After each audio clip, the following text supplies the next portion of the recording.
and welcome to this, the first of a series of 9 mini sessions on the theme of worship, what it is, what it means, but most especially something of what is involved in leading it when we are called to do that. This replaces a series of roadshows that are not possible because of the coronavirus lockdown. One aspect of the roadshows that we can't replicate is the meeting of each other. But we hope that what we are offering in this way will still be useful. Also, we are not in the same room for you to be able to ask questions. However, if you have any comments or questions, then do email or contact in some other way one of us. These worship mini sessions come from the United Reformed Church in the United Kingdom's Eastern Synod, and in case of any visitors, my name is Paul Whittle and I'm the Synod moderator. I'm leading these 9 sessions, as would have been the case with the roadshows scheduled to be in locations around the Synod, with Lindsay Brown, the Mission and Training Officer, and Nicola Greaves, the Children's and Youth Development Officer. You'll meet Lindsay in the next session and Nicola at the following. And then we will each have a couple more, though not in the same order. The first session takes the title, A Brief Introduction to Worship and the Theology of Worship.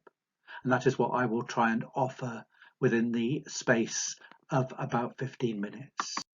Tom Wright says of worship, worship is not an optional extra for the Christian, a self-indulgent religious activity. It is the basic Christian stance, and indeed, so Christians claim, the truly human stance. Worship derives from worthship. It means giving God all God's worth. The point is that our faith calls us to engage with God, and how we do that is through worship. As we lead worship, it is good that we think about what it is in which we are engaging. Here is something that is so special and that points us beyond ourselves, something that points us to God. Wright goes on to say, worship is humble and glad. Worship forgets self in remembering God. Worship celebrates the truth as God's truth, not its own. True worship doesn't put on a show or make a fuss. True worship isn't forced, isn't half-hearted, doesn't keep looking at its watch, doesn't worry about what the person in the next pew may be doing. True worship is open to God, adoring God, waiting for God, trusting God, even in the dark. Now, on one level, that is quite daunting when I think that in leading worship, I'm trying to enable an atmosphere, a set of circumstances in which all of that can happen. But then, on the other hand, when I realize that in this, as in all things, God is with me, God enables me, and God even can make something good shine through when I mess up, then it all becomes much more manageable. However, I do come back to wanting to remind myself that in leading worship, I am trying to help people who are there in the congregation to connect with God. Graham Standish, an American Presbyterian, writes, and he says 4 things that I find helpful. First, he asks about our approach to worship. And he says this, few churches seem to ask the key questions. Does our worship help people experience God? Does our worship open people to the presence of Christ? Does our worship encourage people to become available to the Holy Spirit? I think it important for us to consider what we are trying to do in worship, because that in the end takes us to a theology of worship. Standish goes on to say 3 further things which really help me with this. The first of these is perhaps the most important. It is certainly the most positive. He says this, worship has the power to engage people in an experience of the holy in a way that helps them become both whole and healthy. There is so much in that brief sentence, but the word that I particularly want to latch on to is the word holy. Worship links us to the God who is holy. That is key. And if it doesn't, it isn't functioning as it should. This leads on to the next thing I want to quote from Standish, because he also says the truth is that worship in many churches is boring. Too often it is uninspiring. Now that could be rather disheartening, because we might be fearful that the worship we lead deserves that description. I have certainly been at boring and uninspiring worship, and I need to be honest and go further and say that I have led some worship that is in that category. Sure, one remarkable thing though, and important to remember here, is that even if we think that we have done a rubbish job, then God can still bless and use what we've done. How wonderful is that? But it doesn't mean that we shouldn't do our best. We should always try to do our best. One of the questions that we ought constantly to have in the back of our minds when preparing worship is as to how it can speak to and inspire those who are going to form the congregation. But there is one more thought that I want to share from Graham Standish, one that gets us thinking in a slightly different, interesting direction. Because he says this: worship is threatening because it is potentially transforming. The truth is that many people don't want to be transformed. They want to remain the same, to find that place in life where no changes are required and they can feel safe. So they resist the transforming power of worship. Now that is worth quite a lot of consideration. I remember someone, but I can't remember who the someone was, saying that we should never come out of worship without having been surprised. I wonder what surprises God has in store for you at the next service that you attend.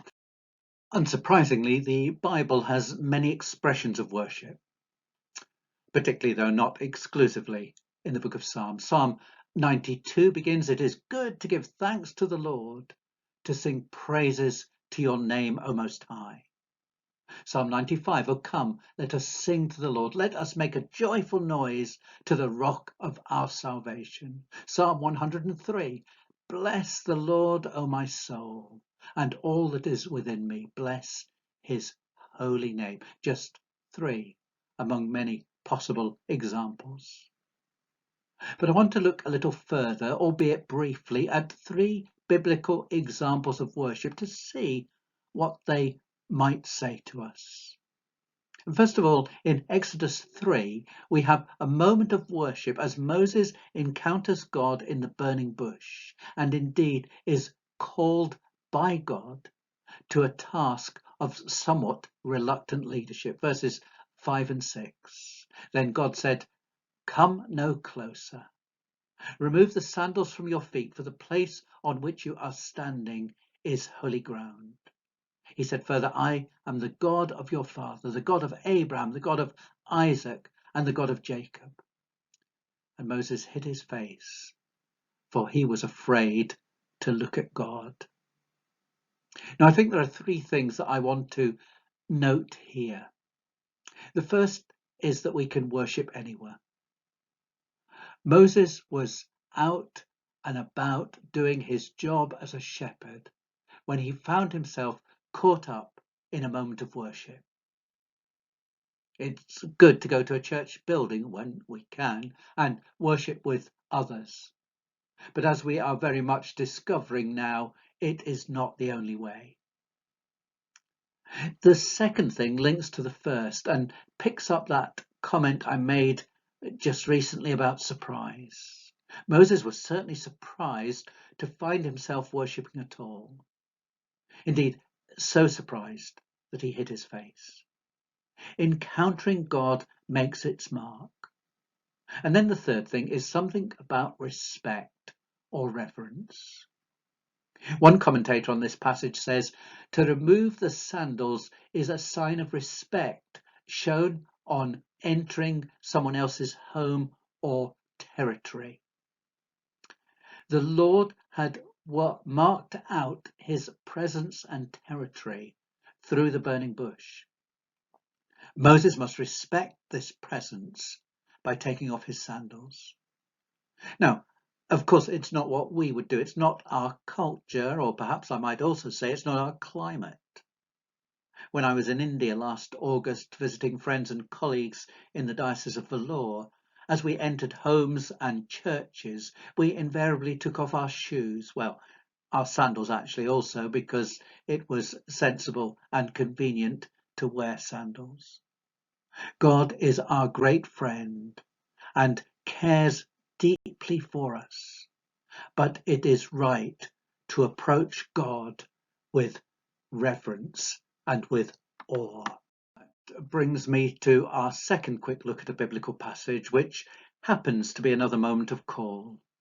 In this instance, the call of Isaiah, a description of which we have in Isaiah 6. This was at the identified holy place. Isaiah went to the temple, and there he testifies, it's recorded in verse 1, I saw the Lord sitting on a throne, high and lofty, and the hem of his robe filled the temple. This is a very different picture from that of Moses beside the burning bush, but it is the one that is right for the time. And the difference between the two reminds us that we should not try and limit God. God is bigger than we can understand, and we need to let a little bit of that mystery creep into our worship. But what is particularly interesting about this account is that it provides us with a quick run through some of the key elements of worship. I say some because there are other aspects that can be included in worship, but there are four key things here. First, praise. The first four verses reflect the awesome greatness of God and are a moment of praise. Holy, holy, holy is the Lord of hosts. The whole earth is full of his glory. Secondly, there is confession. Isaiah recognizes that he is not good enough. Woe is me. But then thirdly, there is forgiveness.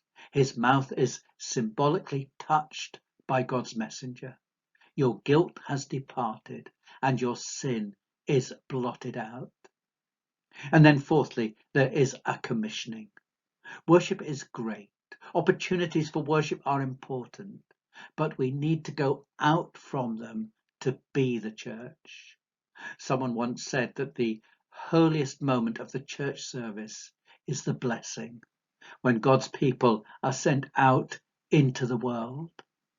Isaiah is here commissioned to the role of a prophet. Then just one more as I close. Paul and Silas in prison. Acts 16, verse 25. About midnight, Paul and Silas were praying and singing hymns to God, and the prisoners were listening to them. Despite having been flogged and put in the stocks, Paul and Silas are still worshipping. And maybe that's a word for today, reminding us that worship in innovative and creative ways and in different and difficult circumstances is nothing new. Let me end with some more words penned by Tom Wright. Worship is nothing more nor less than love on its knees before the beloved, just as mission is love on its feet to serve the beloved. And just as the Eucharist, as the climax of worship, is love embracing the beloved and so being strengthened for service. Thank you very much for listening. Thank you.